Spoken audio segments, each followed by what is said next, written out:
Governments can just ban Bitcoin, pass a law, jail the operators, shut the whole thing down. That's the claim, and it isn't a stupid one. It's exactly how you kill a company. You find the people in charge, you freeze the accounts, you seize the servers, and the thing stops. Think about how a state shuts down a bank. There's a legal entity to revoke, executives to hold responsible, accounts to freeze, a building full of servers to seize. Every one of those is a place to push, and the regulator knows exactly where the levers are. Now look for those same levers on Bitcoin. There's no company, no CEO, no headquarters, no central server humming in a room somewhere. That's where the comparison breaks down. This isn't a legal argument, it's an architectural one. You can pass any law you like, but the question is what you pointed at. You can't arrest a protocol the way you arrest a person. None of this means governments are powerless. They can go after the doors into the network, and they do. In 2021, the biggest test a Bitcoin ban has ever faced was already underway. In early 2021, one country ran most of Bitcoin's mining: China. By Cambridge's estimate, roughly 65% of the network's computing power sat inside its borders. In May and June, Chinese authorities banned it. Mining, exchanges, the whole activity. Overnight, the majority of the world's mining capacity went dark or started packing up. The miners didn't quit, they moved. Rigs were crated onto trucks and shipped to Kazakhstan, to the United States, to Russia. And while they were in transit, the network did something no company can do. It adjusted itself. With fewer machines running, the code automatically made each block easier to find, holding blocks close to every 10 minutes. No committee met, no administrator signed off, not one block was lost. Within about 6 months, the network's computing power had fully recovered. It kept climbing from there. A ban aimed at 65% of the network moved the miners. It never stopped the network. So why couldn't the largest mining ban in history stop it? Same reason no ban has. Bitcoin was built on one assumption from the start. Any point you can switch off is a weakness. So it was built with none.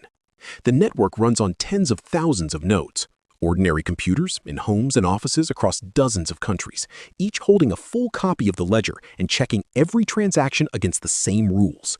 More than 21,000 are reachable right now. Shut one down, shut 1,000 down. The rest carry on like nothing happened. There's no master server to unplug, no root node, no company whose collapse takes the system with it. That's the leaderless design. It wasn't a political statement. It was the only way to build money that works without asking anyone's permission. The network usually travels over the ordinary internet. It doesn't have to. Nodes can connect through Tor, which hides where they are. They can pull the whole blockchain from Blockstream satellites with no internet connection at all. Transactions have even moved over mesh radio, device to device, with no provider in between. Trading has a back route too. Peer-to-peer marketplaces like BISC and RoboSats let people swap Bitcoin directly with no company in the middle to shut down. These aren't the tools most people use. They're harder and slower, and they matter most when the usual exchanges aren't available. The friction is real, but the network keeps running. Here's the line that matters, and both sides blur it. Governments aren't powerless, and Bitcoin isn't untouchable. The truth sits in between, and it's precise. What governments can do is real. Close the exchanges, lean on banks to block transfers, require your ID at every regulated on-ramp, tax it, prosecute the operators who don't comply. All of that works, and all of it makes Bitcoin harder to reach. What no government has done is stop the protocol from running, block a person holding their own keys, or cut the hash rate for good. The doors? Yes. The network? No. Governments don't all respond the same way. The same year China banned it, El Salvador made it legal tender. In 2024, the United States approved regulated Bitcoin funds, the world's largest financial regulator calling it a legitimate asset. Europe wrote it a rulebook instead of a ban. Different governments, looking at the same thing, reaching opposite conclusions. Let's come back to the original question. Roughly 17 countries have put an absolute ban on Bitcoin. Bitcoin operates in all 17. Every jurisdiction that has tried to ban it still has it running inside its borders.